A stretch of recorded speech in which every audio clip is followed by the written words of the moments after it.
qualificação. Vale a pena, né?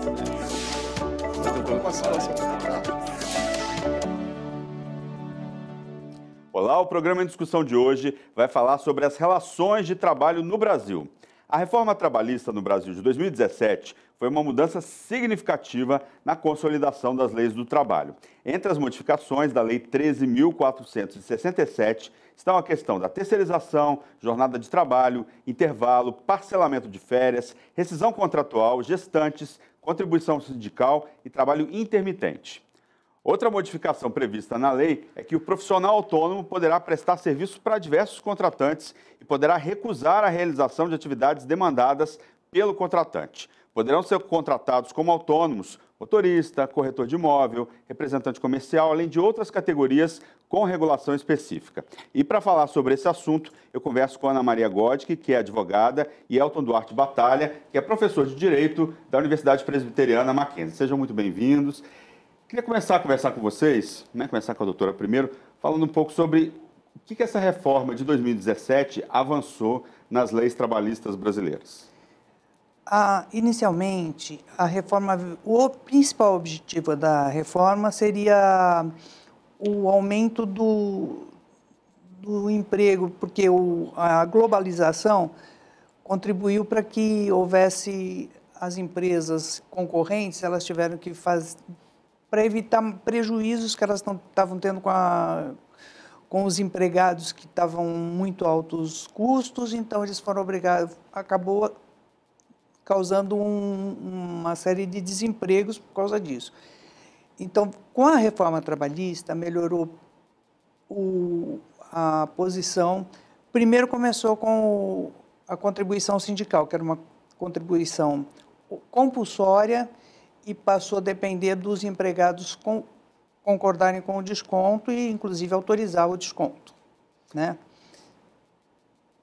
E você, como é que você vê essa reforma de 2017? Quais são os pontos positivos dela e negativos? A reforma de 2017, ela é o primeiro passo de algo que ainda está incompleto. Eu diria que, respondendo um pouco o que foi perguntado agora a colega, essa reforma ela é caracterizada por ser necessária justamente porque a legislação base vem de 1943 e, portanto, ela estava muito defasada. Era necessário que algumas atualizações fossem feitas, conforme a gente vai conversar aqui durante o programa.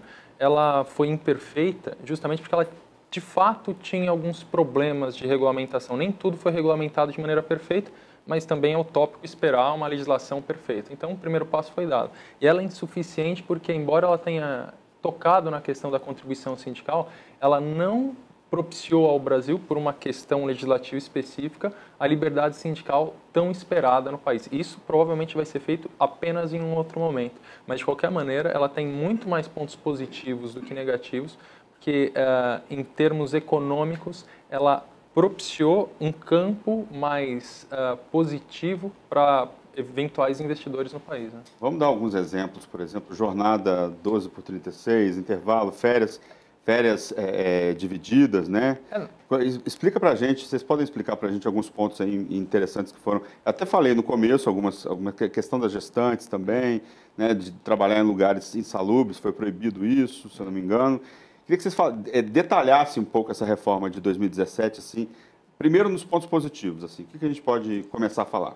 Já falaram da questão sindical, deram uma pincelada na questão sindical. O que mais que a gente tem? Eu acho que um dos pontos positivos foi a regulamentação em relação ao tempo à disposição que o empregado permanece na empresa. Por quê? Existia uma previsão que o empregado deveria gozar de, no mínimo, um intervalo intrajornada, que seria o intervalo para descanso e alimentação, de no mínimo de 1 hora. Como o colega comentou anteriormente, ainda que houvesse um acordo individual entre a empresa e o sindicato, estabelecendo que isso poderia ser reduzido para 30 minutos, quando isso ocorria, posteriormente o empregado se socorria da Justiça do Trabalho e ele conseguia obter isso ganhar como hora extra essa diferença. Com a reforma trabalhista, existe a possibilidade da negociação entre o empregado e o empregador para reduzir esse horário, e essa jornada, ainda que seja suprimida uma parte da jornada, Antes era considerado hora extra o tempo integral. Por exemplo, se fosse 60 minutos, pagavam 60 minutos de hora extra, 1 hora. Hoje não. E pagava como hora extra, que ia ter reflexo em todas as outras verbas. Hoje, se for suprimido 15 minutos, ele vai pagar 15 minutos e esses 15 minutos serão pagos como indenizatório. Indenizatório que não vai ter reflexo em outras verbas. Eu acho que isso foi um ponto muito fundamental nessa reforma. O senhor concorda, doutor? O que mais, doutor, que a gente tem de avanço aí? Bom, só assim, traçando em linhas gerais para o pessoal entender, quando a gente fala de reforma trabalhista, é algo mais amplo. Nós temos, digamos, 3 grandes passos aí, né?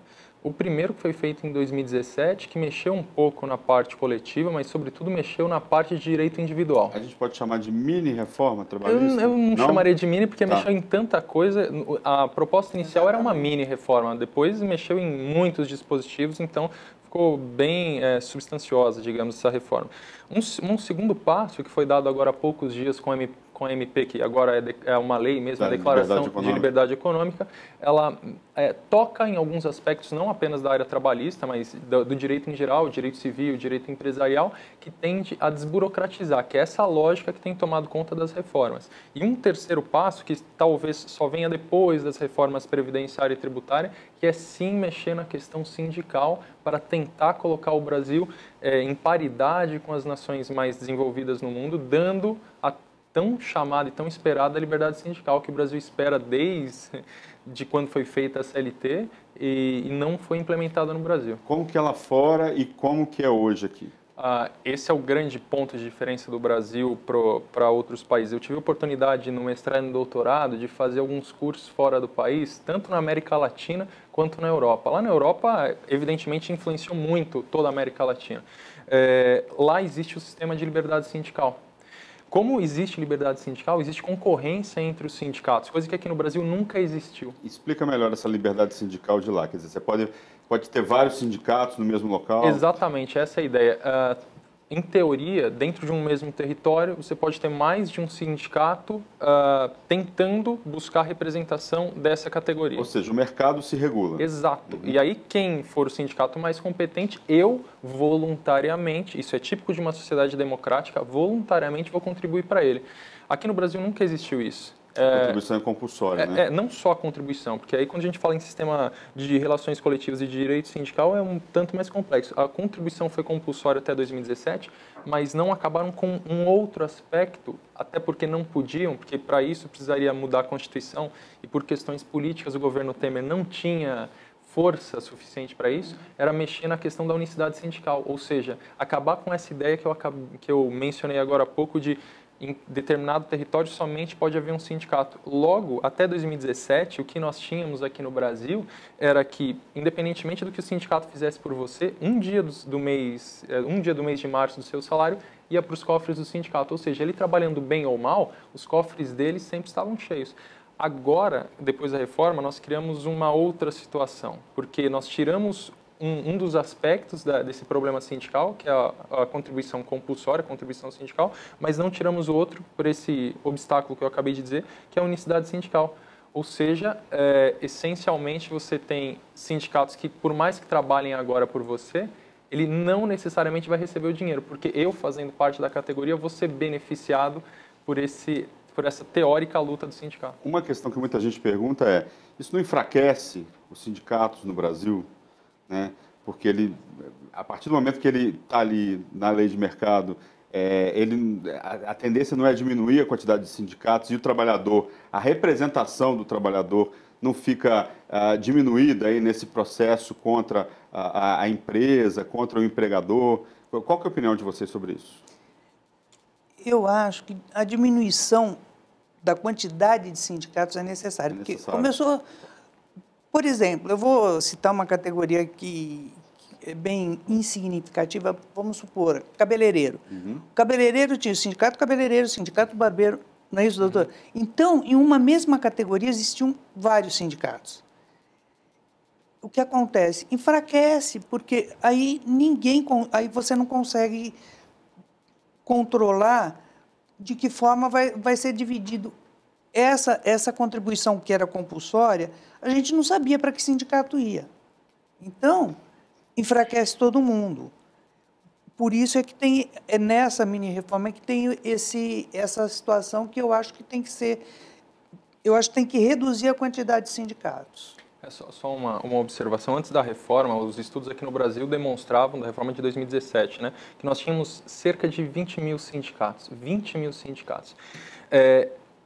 Evidentemente, já dá para imaginar que desses 20 mil, nós tínhamos alguns fortes, que são os de sempre, né? Bancários, professores, metalúrgicos, funcionários públicos, e uma gigantesca parte insignificante. Esse número é muito maior do que outros países, por exemplo? Muito maior, não tem nem comparação. E aí é que está o ponto. A gente tem dois termos aqui que a gente não pode confundir. O Brasil tem um sistema de representação legal do sindicato, ou seja, é algo formal, não necessariamente aquilo tem conteúdo. A gente tem que passar para o sistema que existe na Europa, por exemplo, e que existe em países da América Latina, que tem uma realidade socioeconômica parecida com a nossa, que é um sistema de representatividade que você só obtém com liberdade sindical. Só para pegar um pouco aqui o que a colega mencionou, nesses sistemas, como é na Alemanha ou como é em outros países da Europa e aqui na América Latina, você tem a possibilidade de criação de vários sindicatos para representar. Mas, na prática, nesses países, há uma tendência de que aquele sindicato que seja mais forte, ele aglomere todas as pessoas, ou seja, um sistema que teoricamente poderia ter vários, ele acaba tendendo naturalmente e voluntariamente para um sindicato só, ou seja, há uma unidade sindical voluntária para justamente não perder a força da categoria. Então, o grande aspecto que tem que ser observado aqui é o seguinte, não é porque eu tenho a possibilidade de criar vários sindicatos que necessariamente vai haver uma mitigação dessa força do sindicato, justamente porque em outros países há uma tendência natural. Se uma desses entes sindicais está me representando decentemente, tanto a mim quanto a qualquer outra pessoa, a tendência é que todos nós vamos para esse sindicato. Outra questão, gente, foi ações na justiça, né? Parece que essa reforma de 2017 diminuiu significativamente a quantidade de processos na justiça trabalhista. O que aconteceu e se isso foi benéfico ou não para a justiça trabalhista e para o mercado de uma maneira geral? Eu costumo comentar o seguinte, que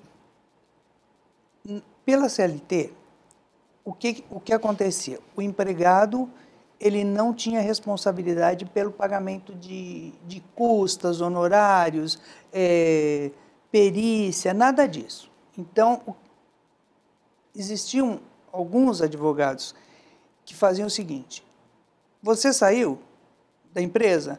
Ah, não quero entrar com ação porque o meu patrão era bom, o meu patrão sempre me pagou muito bem. Ah, não, mas entra com ação porque sempre alguma coisa você vai ganhar. E você não vai perder nada. Se você perder, você também não vai perder nada. Isso acabou.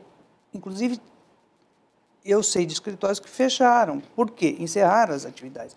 Porque não existe mais esse tipo de situação. Qual que é a situação em vigência hoje? Hoje, se o empregado ele entra com uma ação, ele vai ter vários pedidos, ele tem que dar um valor para cada pedido que ele fizer e ele tem que fazer um pedido e provar que efetivamente ele tem aquele direito. Se ele ganhar 1, 2, 3, 4 daqueles pedidos que ele fez, porque antes era de A a Z, Z1, Z2, Z3, ele fazia um monte de pedido independente de não ter a razão. Tentava a sorte. Exatamente. Hoje não, hoje ele vai pedir exatamente o que ele quer. E uma das vantagens da reforma trabalhista é que ele tem que dar valor a esses pedidos. O que ele obtiver êxito, a empresa vai ter que pagar os honorários de sucumbência para o advogado do empregado. Mas a recíproca é verdadeira. Se ele perder, ele vai ter que pagar o honorário para o advogado da empresa. E isso, aí ele vai dizer, mas ele não recebeu nada, ele não paga nada. Ele não paga em relação àquela ação. Mas se ele entrar com uma nova ação durante 5 anos, o advogado pode ir lá e pegar os honorários dele naquela outra ação, se ele tiver êxito. Então, hoje ele tem responsabilidade. Ele não tinha nenhuma responsabilidade. Vocês têm ideia da diminuição de processos depois de 2017? Então, houve um represamento inicial muito forte quanto a isso, justamente porque havia uma discussão na prática a respeito de até que ponto o judiciário ia aplicar literalmente o que a reforma trabalhista determinava ou não. O grande ponto da reforma de 2017 é que foi criado esse gatilho mencionado a respeito da responsabilidade do trabalhador quando ele entra com uma ação. Até então, ele entrava em alguns casos, quase como uma aventura jurídica que não havia risco para eles. Infelizmente, alguns advogados viviam muito desse trabalho, porque, olha, mesmo que você não tenha direito a nada, eu vou pedir 30, 40 mil reais. Aí a gente chega lá, negocia, tenta fazer um acordo de 10, sendo que o empregador fica pensando, bom, corro o risco de pagar 40 ou fecho com 10 aqui e estamos conversados, sabendo que ele não devia nada. Agora acabou, pelo menos teoricamente, essa lógica, porque existe um risco para o trabalhador. Quando a gente fala de direito, tem um aspecto muito importante que eu só rapidamente gostaria de chamar a atenção, claro, que é o efeito do direito sobre a economia. Quando você cria essa lógica de ações indiscriminadas, esse dinheiro que está sendo pago por esse empresário que não deve, é um dinheiro que ele, teoricamente, poderia investir para criar novos empregos. Ou seja, para o âmbito econômico, foi ótima a reforma trabalhista para evitar esses custos econômicos marginais, criados muitas vezes por má fé. Agora tem um ambiente de, teoricamente, maior responsabilidade, né? Como é que deve ser feita a prova hoje na Justiça? Durante a sua vida ali no trabalho, o empregado ele tem que anotar os problemas. Como que é essa prova hoje, diante dessa reforma trabalhista? É normal, igual é feito na Justiça Comum? Explica para a gente, dá os detalhes, por favor. A prova, de acordo com a lei, a prova é do ônus do autor provar aquilo que ele diz que tem direito e é o ônus do empregador provar aquilo que ele diz que o empregado não tem direito. Então, cada um que alega tem que fazer a prova. O problema é que, algumas vezes, o empregador é que tem que provar aquilo que o empregado não teria direito. E é uma prova difícil, quando você tem... Por exemplo, danos morais, por exemplo. Exatamente. Uhum. Às vezes... Hoje acontece muito quando ocorre a justa causa para a dispensa do empregado. O patrão vai ter que provar o que o empregado, o ato que o empregado praticou, para dizer que efetivamente ele deu justa causa. E às vezes, eu cito como exemplo, por exemplo, o problema de atestado médico. Você tem um empregado que falta. Em uma semana ele comparece um dia no trabalho. Em um mês ele falta 80% do mês. Aí o empregador descobre que aqueles atestados que ele entregava lá era de um médico que vendia atestados. E prova isso. Isso não vai significar nada. Não, ele apresentava os atestados, ele faltava e apresentava atestado. Então ele tinha o direito. Então, independente daquilo que ele fez e que houve prova que realmente os atestados não eram válidos, mas a justa causa ela reverte e acaba passando o empregador por mentiroso, dizendo que ele realmente faltou porque estava doente, e vai reverter essa justa causa, como já aconteceu. E ontem ainda estava lendo aquelas informações lá da OAB, que tinha exatamente um caso que aconteceu exatamente isso. Então, é uma prova difícil de fazer, porque você não vai chegar... Como que você apresentou o documento, você provou tudo, mas não vai adiantar e vai reverter a justa causa. Diante dessa mudança, doutor, o que o empregado, que tipo de cuidado o empregado e o patrão devem tomar aí na hora de provar ou não provar aí uma causa que eles consideram justa aí na Justiça?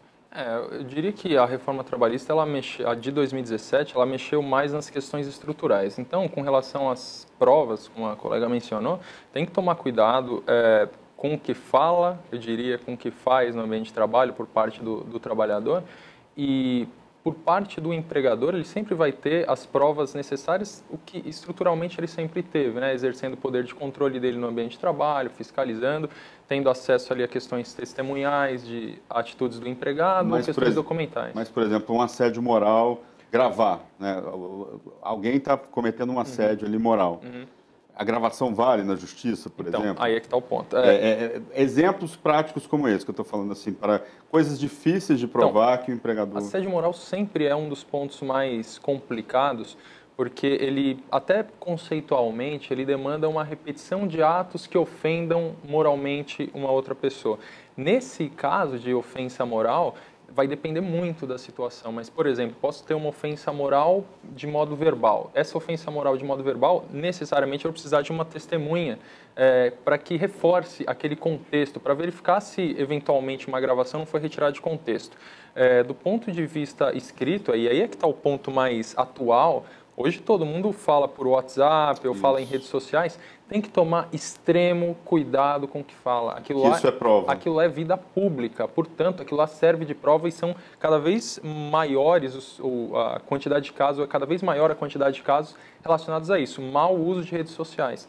E lembrem-se desse poder de controle que eu disse do empregador. O empregador muitas vezes utiliza de maneira legítima de câmeras no local de trabalho e ele pode presenciar e utilizar aquilo como prova de eventual ato não correto por parte desse empregado. A prova testemunhal ainda é soberana? Depende. Depende da confiabilidade, não importa o número, mas mesmo que seja uma testemunha, contanto que ela seja segura, ok. Falando de outras questões, por exemplo, para gestante, né?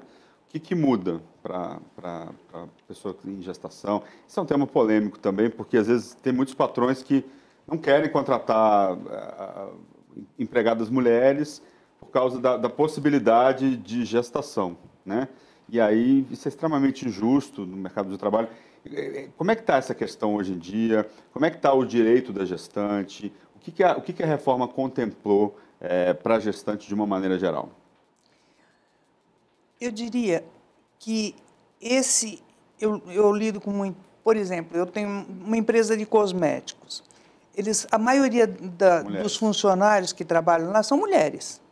Até no envasamento do produto, são mulheres.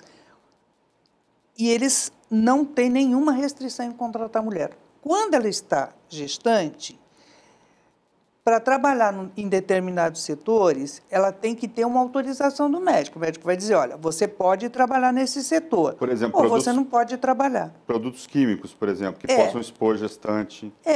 Porque o cosmético, normalmente ela não usa o cosméticos na vida cotidiana, usa, mas acontece que ela vai envasar aquilo.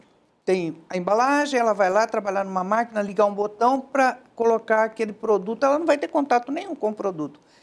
Mas o empregador tem que evitar de manter essa funcionária nesse local, a não ser que tenha não é o médico dizer ela não pode trabalhar, é uma declaração médica, um relatório médico dizendo ela pode trabalhar nesse setor.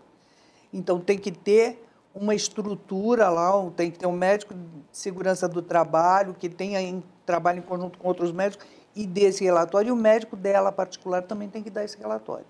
Senão, eu não aconselho que mantenha, porque vai ter problema. Outros ganhos aí para gestantes? Eu diria que havia uma tentativa na primeira versão ali da reforma trabalhista e que houve, com razão, uma certa grita na sociedade para evitar que a mulher fosse prejudicada ali no processo de lactação e de gestante, né?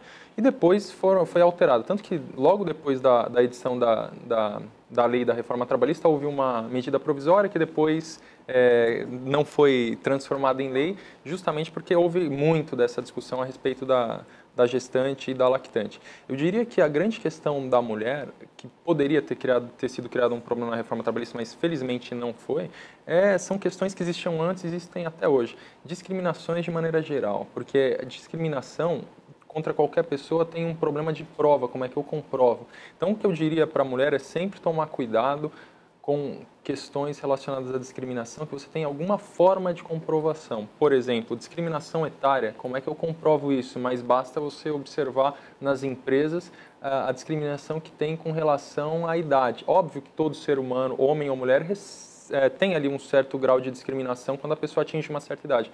Mas com relação à mulher é mais pesado, muitas vezes porque exige-se da mulher, principalmente na nossa sociedade, questões estéticas mais ligadas à juventude, o que expõe a mulher a mais grau de discriminação. Vamos ampliar essa discussão, não só para as mulheres, mas a questão de raça, questão de orientação sexual e outros tipos de discriminações, né?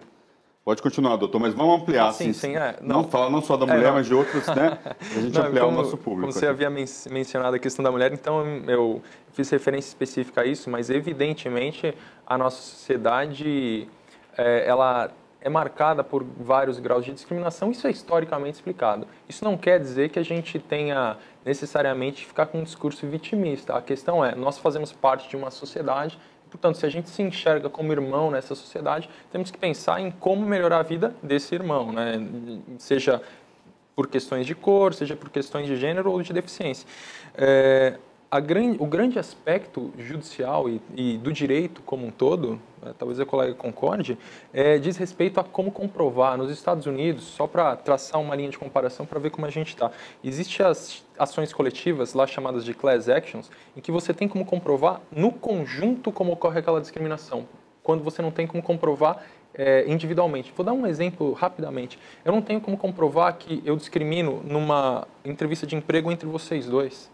Porque eu posso atribuir um aspecto objetivo para dizer, vou te contratar, mas não estou discriminando ela por ser mulher. Eu vou te contratar porque talvez ela tenha ficado nervosa na entrevista ou porque o seu inglês seja melhor que ela. Quando, na verdade, eu posso ter ali um cunho discriminatório no fundo. E os entrevistadores, geralmente, muitos Pois é, e como é que eu vou comprovar isso? Lá nos Estados Unidos, né? Lá nos Estados Unidos, eles têm uma forma, digamos, mais inteligente. Já que eu não tenho como comprovar isso individualmente, no conjunto da obra eu percebo. Por que dos seus 100 empregados, 99 são homens, do tipo, eu tenho, sendo que eu olho no mercado e percebo que existe interesse de ambos os gêneros, ou de ambas as cores, ou de, seja lá, uma pessoa deficiente ou não deficiente, sendo que aquela deficiência não interfere no cumprimento da função. O Brasil precisa caminhar muito nisso, sobretudo em termos de fiscalização. Problema, o número de auditores fiscais que a gente tem no Brasil aqui de fiscais do trabalho é minúsculo pelo tamanho do território. Então, cada um tem que provar ali na sua instância,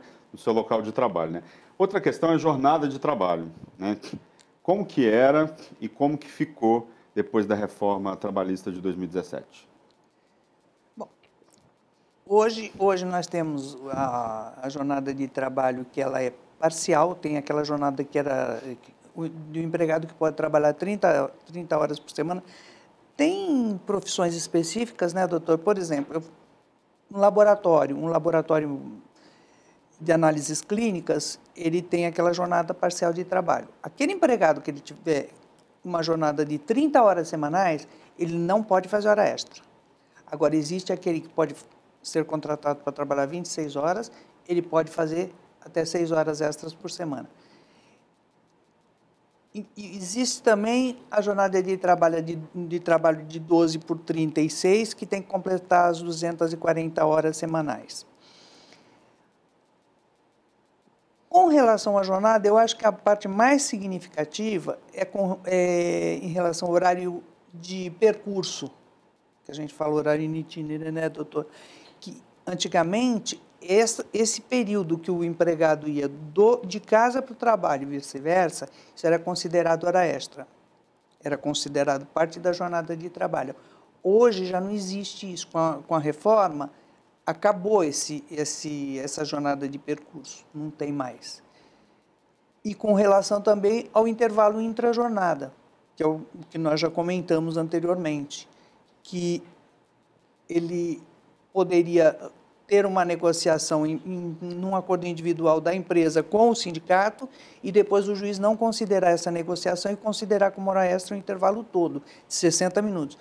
Depois da reforma, ficou estabelecido que este intervalo que não for gozado pode ter, primeiro, que pode ter a negociação entre o patrão e o empregado, e segundo, o horário for suprimido da jornada de trabalho, ele não é mais considerado hora extra. E só é considerada a supressão o espaço de tempo que realmente tiver anotado lá no cartão ou no controle de jornada. Tá certo. A gente vai continuar essa discussão da jornada de trabalho. Nós vamos agora para um rápido intervalo. Não saia daí que a gente volta já já.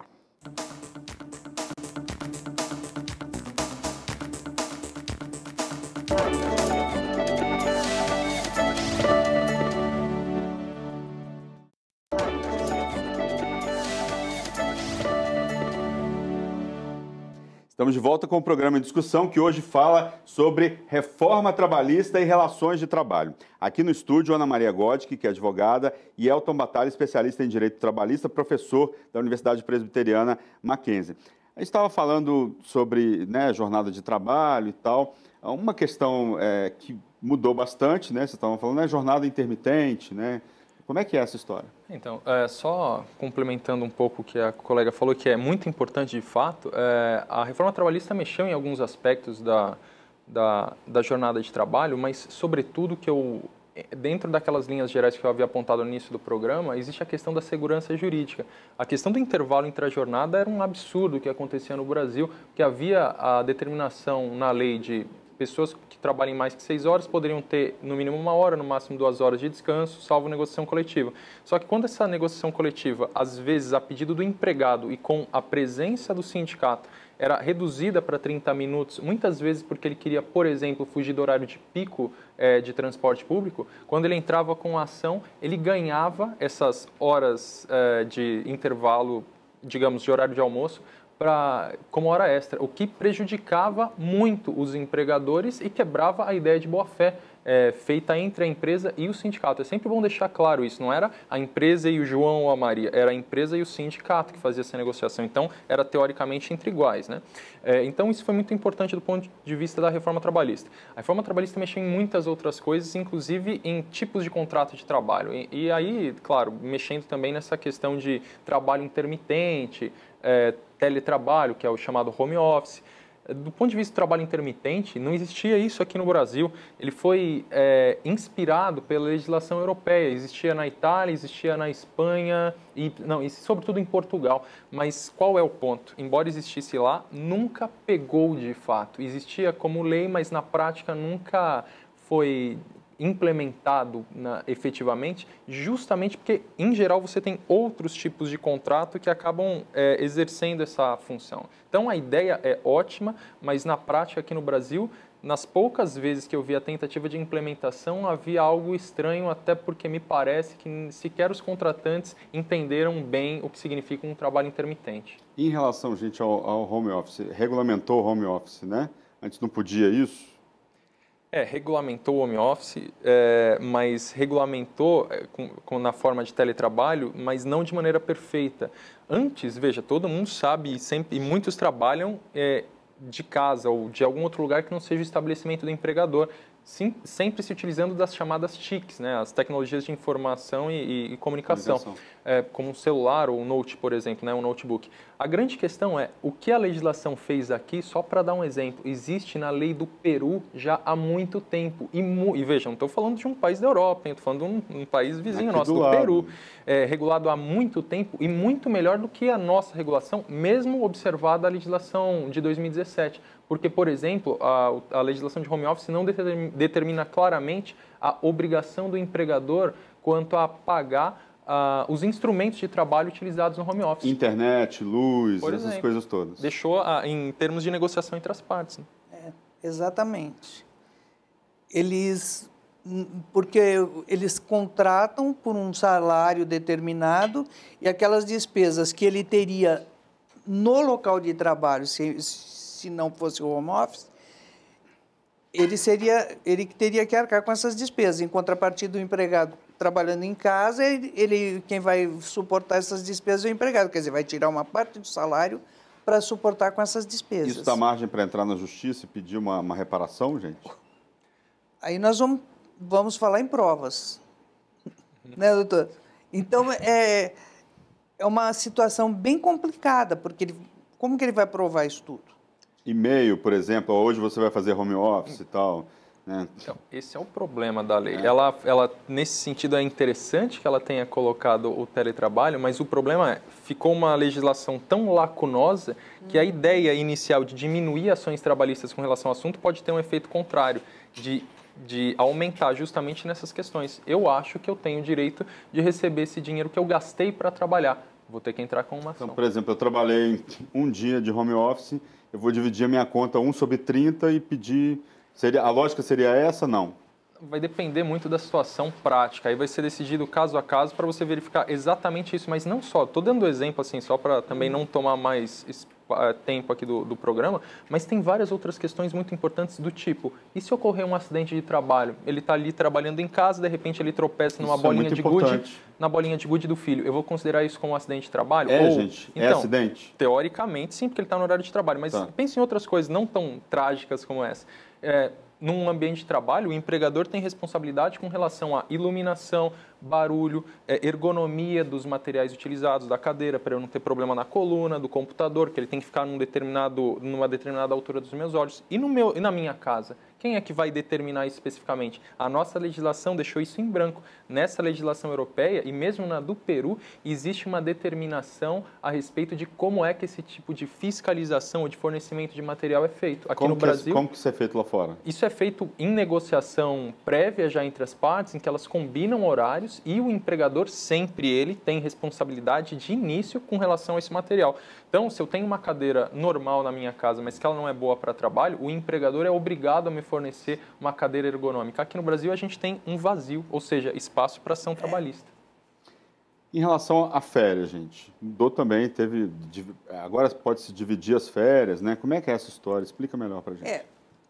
Com a CLT, o empregador poderia abrir mão de 10 dias das férias. Tem 30 dias e desses 30 ele poderia receber indenização 10 dias e gozar só os 20 dias. Hoje, ele pode dividir em 3, isso é uma opção do empregado. 3 de 10 dias? Não, tem que ser um período tem que ser de no mínimo 14 dias. Tá. E os outros períodos não podem ser menores do que 5 dias corridos. E ele não pode iniciar as férias 2 dias antes de um descanso semanal remunerado ou feriado.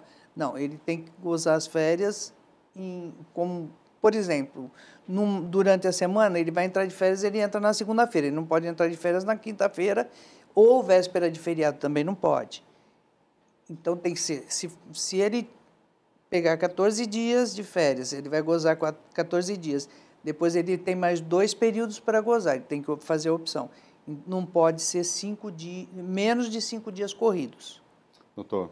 Não, isso daí que a colega acabou de mencionar é importante porque demonstra o espírito por trás da reforma trabalhista, no sentido de que, em vez de saber o que o Estado, o grande Leviatã, saiba o que é melhor para você, as próprias partes sabem o que é melhor para elas. Inclusive, essa questão de antes da reforma trabalhista, uma pessoa de mais de 50 anos era considerada quase como uma pessoa próxima da morte, a ponto dela precisar de... E aí tem questões históricas para isso, né? Porque a legislação era de 43, naquela época... de 43, a expectativa de vida era muito menor. A expectativa de vida era bem menor do que hoje. Muito menor. E, evidentemente, depois de muito tempo, a gente passou muita discussão a respeito disso e, felizmente, desde 2017 não existe mais esse limite. Mas o que importa é o espírito dessa reforma, no sentido de tratar o trabalhador representado pelo sindicato, sempre importante, como alguém capaz e não relativamente incapaz, como sempre foi aqui no Brasil, do Estado tutelando o indivíduo, né?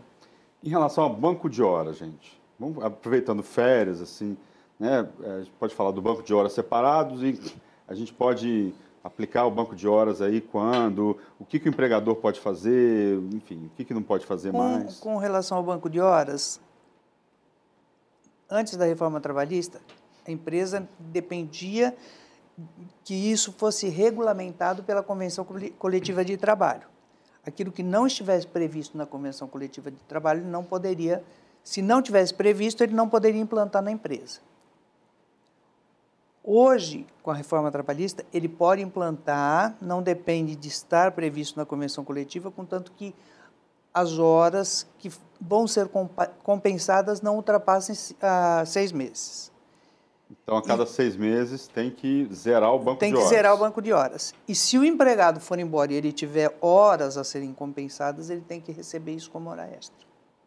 Isso foi bom para... Bom, novamente foi isso que foi dito. A ideia é dar mais voz ativa para os agentes sociais. O que é mais democrático que isso? Que as pessoas que vão sofrer os efeitos de uma ação possam tomar parte na definição dessa ação. Agora, empregado e empregador, sempre com a presença do sindicato, ou quase sempre, tem essa possibilidade, justamente para evitar isso que permeia a cultura do país de o Estado sempre determinando o que você faz. Não necessariamente esse é o melhor caminho. As experiências internacionais mostram que é importante o Estado em determinadas ações, em determinados locais da sociedade, mas não de uma maneira tão sufocante como nós temos no país. Isso é um ponto que o Brasil tem que discutir nesse momento de reformas tributária, previdenciária e trabalhista. Qual é o papel do Estado que a gente quer no país? Quanto mais obeso for o Estado, mais recursos ele vai demandar e não tem como fugir. Se tem que pagar esse recurso para o Estado, quem vai pagar é a população. Portanto, o Estado muito grande, imposto, tributação muito grande, e aí não tem como reclamar, né? A gente está fazendo uma série aqui, né, de reforma tributária, a reforma da Previdência, enfim, todas as reformas a gente está discutindo aqui no programa em discussão também. Agora, em relação ao trabalho autônomo, né, regulamentou, o que mudou, o que deu mais liberdade para o trabalhador, regulou aí o mercado que já estava acontecendo?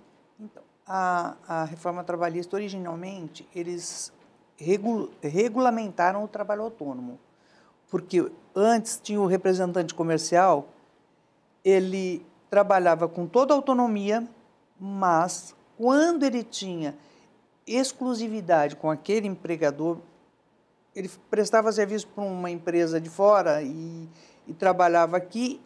Quando terminava esse contrato de trabalho, ele ia entrar na Justiça do Trabalho pleitear vínculo de emprego. Hoje, como está regulamentado na reforma, e se ele trabalha como empregado autônomo, ele não precisa ter exclusividade, não é obrigatório ter exclusividade com aquele empregador, mas ele pode trabalhar com exclusividade, porque a reforma previa com ou sem exclusividade. A medida provisória previa que ele não poderia ter exclusividade. Como a medida provisória não foi votada a tempo e não vigorou, manteve-se o que a reforma fala. Ele é autônomo e ele faz a contratação. E não tem qual o tipo de prestação de serviço que ele pode trabalhar.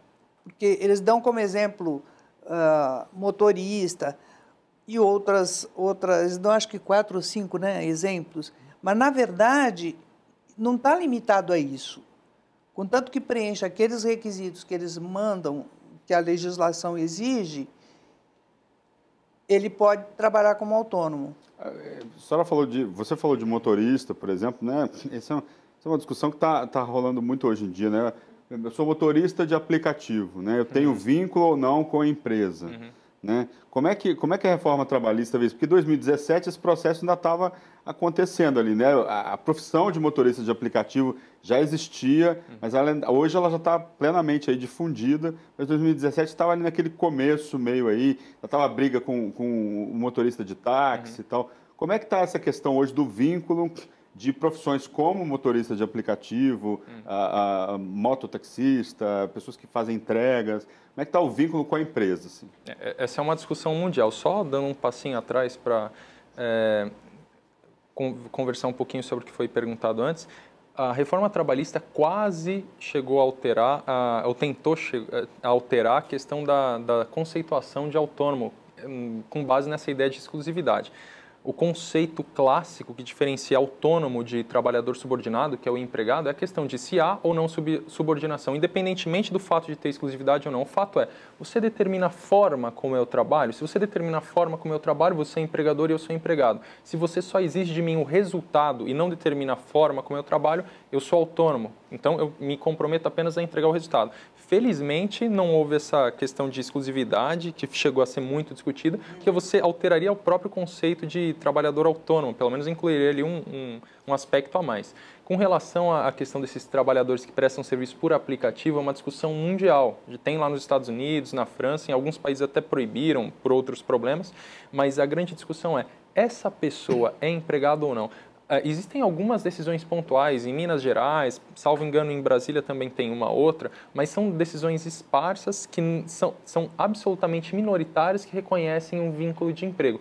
A visão majoritária ainda hoje é que é um trabalhador autônomo e, portanto, não tem os direitos trabalhistas, justamente porque não existe esse poder de subordinação por essas plataformas. O que tem que ficar claro é, essa plataforma, para utilizar um termo da moda, essas plataformas são meios disruptivos que a economia utilizou como forma de prestação de serviços. Então, a gente tem vários hoje no mercado, né? Não só Uber, mas 99, questão de hotel também, você tem Airbnb, isso é economia disruptiva.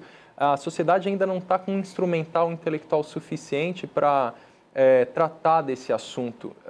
Está começando a tratar, mas não existe ainda uma visão pacificada sobre isso.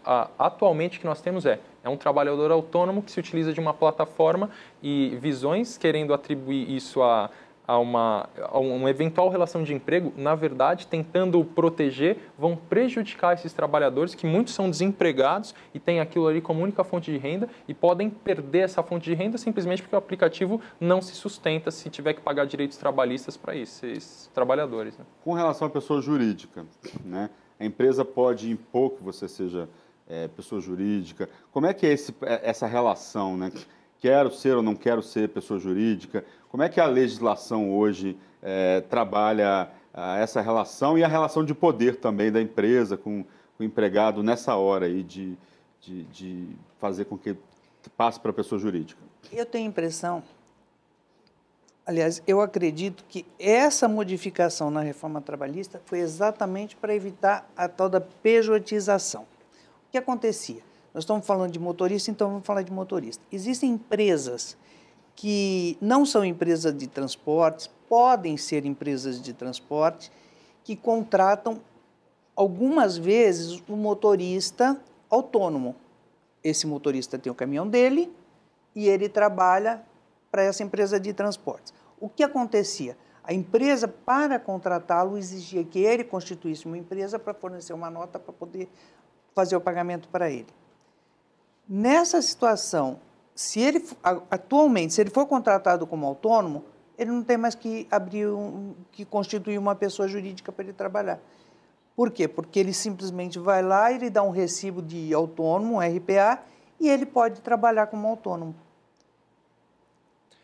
Essa sua pergunta a respeito de se a empresa pode coagir um trabalhador a prestar serviço como autônomo ou como empregado. A questão é simples. Na prática, não, então, né? não, a questão é simples em direito. Em direito do trabalho tem um princípio chamado princípio da primazia da realidade. O que interessa, trazendo por uma linguagem mais coloquial, é que o que interessa são os fatos mais do que os documentos. Portanto, se eu sou contratado como autônomo, seja abrindo uma PJ, seja na condição de pessoa física, o fato é, você determina a forma como eu trabalho? Se você determina o horário e eu chegar a 15 minutos, eu vou ser punido por isso? Se você me trata dessa maneira, eu sou subordinado. Pouco importa se nós combinamos ou assinamos um contrato de trabalho autônomo. Eu sou subordinado e, portanto, eu tenho todos os direitos trabalhistas. Se assinamos isso, é pior para o contratante, porque depois eu vou entrar com uma ação e vou pedir todos os direitos daquele tempo trabalhistas. Por isso, muitas empresas que trabalhavam com PJ, né, e agora estão voltando e trazendo o trabalhador para a CLT, exatamente por causa disso que você falou. Questão de compliance, que é um tema muito em voga na área trabalhista, para evitar a bola de neve crescendo e o passivo trabalhista destruindo uma empresa ali a médio e longo prazo. Falando agora, né, de avanços, aí, a gente falou muito dessa reforma de 2017 e vocês falaram que ela ainda não está completa, que é preciso ainda vários outros pontos para que a gente possa avançar dentro do contexto brasileiro, dinamizar a relação trabalhador-empregado, dinamizar as relações de trabalho hoje no país para que a atividade econômica flua de outra forma, né? O que precisa se avançar hoje? Né? Quais são os pontos que vocês, como especializados na área, vocês destacam que a gente precisa avançar e que é preciso ainda legislar sobre esses assuntos? Eu acredito que, embora tenha alguns pontos a serem observados ainda no direito individual, a grande trava do direito trabalhista brasileiro é a questão coletiva. A questão dos sindicatos, embora tenha sido alterada e, a meu ver, corretamente, como só foi feita metade da reforma nesse sentido, por aquele problema de exigir mudança, reforma constitucional, fez com que nós caíssemos num limbo, porque antes nós tínhamos um sindicato que não precisava prestar serviços e tinha dinheiro. Hoje nós temos a situação em que o sindicato, por melhor que ele preste serviços, e hoje ele não vai ter dinheiro, salvo se ele conquistar a confiança daquele trabalhador. Problema, pela situação que nós temos hoje, aquele integrante da categoria é beneficiado por aquilo que é negociado pelo sindicato, mesmo que ele não dê um centavo, porque a contribuição é facultativa. Ou seja, o Brasil tem que quebrar esse tópico também para cairmos nessa realidade de liberdade sindical. Para isso, precisa mexer na Constituição, e aí é que está o ponto. Depende de questões políticas, de força política desse governo. Como ele vai enfrentar vários problemas, várias discussões nos próximos tempos, da previdenciária já está quase lá, tributária, entre outras, não se sabe lá na frente se vai ter força... Reforma política também. Também, não sabe se vai ter força suficiente para aguentar essa questão num país que tem um setor sindicalista e de políticos ligados a sindicatos muito forte, né? Você acha que a gente volta a discutir reforma política em breve? Vocês acham que a gente volta a discutir? Ou ainda vai demorar ainda uns anos para a gente... Como aconteceu em 2017, ainda vai demorar ainda uns anos aí, coisa para os próximos mandatos? Qual que é a sua opinião, doutora? Eu acho que eles estão preparando uma nova reforma aí. Ainda não conseguimos saber exatamente o que eles pretendem. Eles mexeram com a RN aí para a segurança do trabalho. Eles andaram fazendo umas modificações aí, que eu acho que ainda é pouco, né, doutor? Mas não dá para a gente saber exatamente o que eles pretendem mudar. Eu, pelo menos, não consegui. Eles fizeram essa reforma econômica, né, mini reforma econômica, que mexeu com pouquíssimas coisas, mas eu acredito que vai ter alguma modificação significativa. Existe um chamado pacote que já está em discussão no governo, lá junto ao ministro Paulo Guedes, que é o pacote contra o desemprego. A princípio tem esse nome genérico, mas são 10 medidas, entre as quais eles... genericamente é mais positivo que negativo, diga-se de passagem. Eles têm medidas de, daí o nome do pacote, né, de tentativa de reincluir pessoas que estão fora do mercado de trabalho por meio de incentivos. Só para dar um exemplo de uma dessas 10 medidas. Um empregado que está desempregado, se ele for contratado pela empresa, metade do valor que ele receberia até o final do seguro-desemprego, em vez de ir para o bolso dele, vai para o bolso da empresa. Vejam, as três partes ganham. O sujeito, que é um trabalhador que estava desempregado, se torna empregado. O governo, em vez de pagar o 100% do valor de seguro-desemprego, vai pagar metade do que faltava para a empresa, que vai ter esse ganho, e a empresa, além de cumprir a sua função social, vai receber metade do valor que esse trabalhador receberia até o final do seguro-desemprego. Isso é uma das medidas. Tem várias outras. O que eu chamo a atenção é o que vai acontecer com o FGTS a curto e médio prazo, porque o governo já demonstrou que ele não é muito fã da ideia de FGTS. Então, há uma tendência de que o FGTS seja... alterado, pelo menos a lógica dele, não só essa questão dos R$500 que nós vimos aí, a lógica dele seja alterada a médio e longo prazo. Isso a sociedade tem que observar. Né? Como que seria essa mudança de lógica? Olha, agora, por exemplo, você tira R$500 e depois, se você for demitido, tem que esperar 2 anos, não é isso? Sim, mas a questão de lógica é um pouquinho mais crítica que essa. Nesse pacote tem uma das questões lá que, por exemplo, para incentivar a contratação, você pode, nos primeiros 6 meses de contrato desse sujeito desempregado ou de um jovem, você reduzir em 50% a FGTS dele, apenas nos 6 primeiros meses. Depois ele volta a receber completamente. A questão é que a médio e longo prazo há uma tendência do governo de talvez, se não diminuir, acabar com a FGTS, porque existem outros países, como a Fogaça espanhola, por exemplo, Fundo de Garantia Salarial, mas a lógica é diferente. Aqui no Brasil ele tem grande importância como instrumento de recolhimento de recursos para o governo investir em habitação e infraestrutura. Mas a tendência é que o governo queira utilizar isso para ou dinamizar esse dinheiro ou para dinamizar a economia de outro modo, ou eventualmente até a médio e longo prazo extinguir. Talvez está em discussão, mas isso evidentemente vai ter que ser discutido socialmente, porque muita gente conta com esse dinheiro para muita coisa, né? Então tem que ser negociado como é demanda política. Né? A gente está quase terminando o programa e a gente tem um problema hoje sério, que é desemprego entre 18 e 24 anos, né? São pessoas que estão ali no primeiro, segundo, terceiro emprego. Existe algum mecanismo que a gente possa estimular com que essas pessoas... existe alguma reforma, alguma legislação? As casas legislativas, de uma maneira geral, podem fazer alguma coisa para trazer essas pessoas, tirar elas do desemprego e fazer com que as pessoas entrem definitivamente no mercado de trabalho? O que existe numa dessas medidas que eu acabei de mencionar do pacote, além da questão do desempregado, há um olho especial para jovens. E entre esses jovens há uma referência a essas pessoas até 24 anos.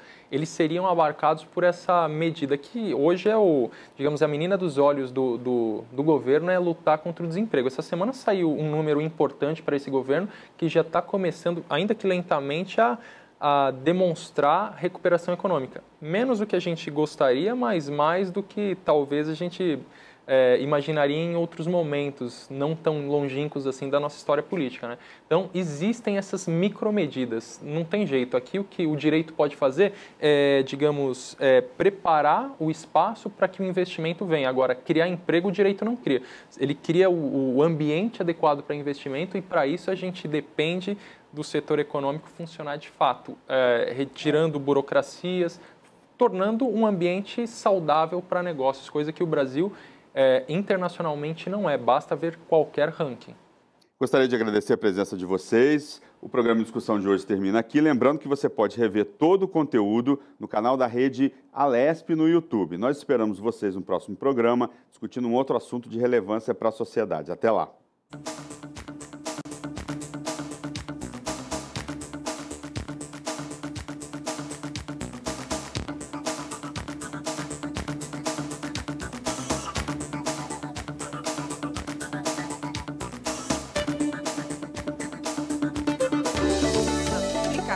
Vale a pena, né?